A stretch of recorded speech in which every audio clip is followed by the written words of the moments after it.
এটা একটা জাদুকরি আয়না যার সম্পর্কে এই মেয়ে দুটো কিচ্ছু জানে না। হঠাৎ আয়নাটার মধ্যে থেকে কেউ একজন কথা বলতে শুরু করে আর সাথে সাথেই দুজন ওই আয়নার ভেতরে ঢুকে যায়। তার কিছু সময় পর তাদের যখন জ্ঞান ফিরে আসে তারা নিজেদেরকে সম্পূর্ণ ভিন্ন একটা পৃথিবীতে খুঁজে পায়। আর এটা একটা রূপকথার জগৎ যেখানে তার সামনে এক মহিলা এসে তাকে সবকিছু বুঝিয়ে দেয়। মেয়েটার নাম জেনিফার। সেই মহিলা থেকে রাজকন্যা বলে ডাকে আর জানায়, আমরা তো আপনার জন্য অপেক্ষা করছিলাম। তখন জেনিফার বাইরে তাকিয়ে দেখে এটা সম্পূর্ণ একটা ভিন্ন জগৎ।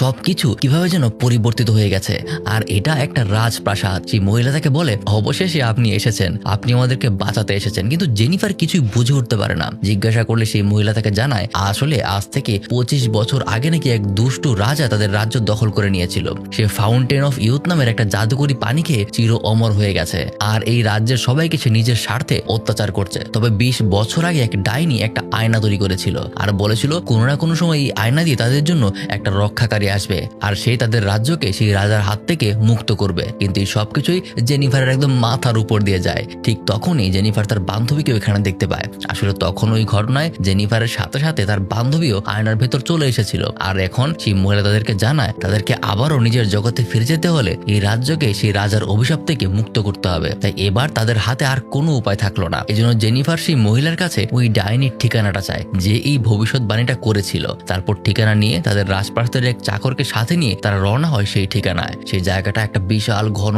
জঙ্গলের মাঝখানে। গিয়ে সে দেখতে পায় সেখানে বিশাল বড় একটা গাছ আর সেই গাছের ভেতর থাকে সেই ডাইনিটা। তারপর তারা সেটার ভেতরে ঢুকে কিন্তু ডাইনি তাদের চিনতে না পেরে তাদেরকে মেরে ফেলার হুমকি দেয়। ঠিক তখনই সেই জেনিফারের গলায় থাকা একটা নেকলেস দেখতে পায় আর সেটা দেখেই সে বুঝে ফেলে যে এটাই হলো তার সেই ভবিষ্যৎবাণীর করা মেয়েটা, যার কারণে সাথে সাথেই সে তার সামনে মাথা নত করে। আর সেখানে জেনিফার তাকে জিজ্ঞাসা করে যে এখন তাদের কি করা উচিত, তারা তো কিছুই জানে না। তখন ডাইনি তাকে জানায়, আমি চাইলেই সেই রাজাকে মেরে ফেলতে পারবো, কিন্তু সেই রাজা নাকি তাদের পূর্ববর্তী রানীকে একটা ছবির ভেতরে আটকে রেখেছে। তাই রাজাকে মেরে ফেললে সেই ছবিতে থাকা রানীও চিরকালের জন্য শেষ হয়ে যাবে। তখন জেনিফার জিজ্ঞাসা করে তাহলে উপায় কি? ঠিক তখনই ডাইনি তাকে জানায় একটা উপায় আছে, একটা বিশেষ পার্পল ডায়মন্ড, সেটার মধ্যে মহা ক্ষমতা আছে আর সেটা দিয়ে যা ইচ্ছা তাই করা যায়, কিন্তু আজ পর্যন্ত সেটাকে কেউ অর্জন করতে পারেনি। তাদের ইতিহাস থেকে যতটুকু জানতে পেরেছে যে কোনো এক বহির্জগতের মানুষ সেটাকে নিজের আয়ত্ত করতে পারবে, কারণ সেই ডায়মন্ডের সুরক্ষায় আছে এক ভয়ানক দানব। অপরদিকে আমরা সেই রাজাকে দেখতে পাই।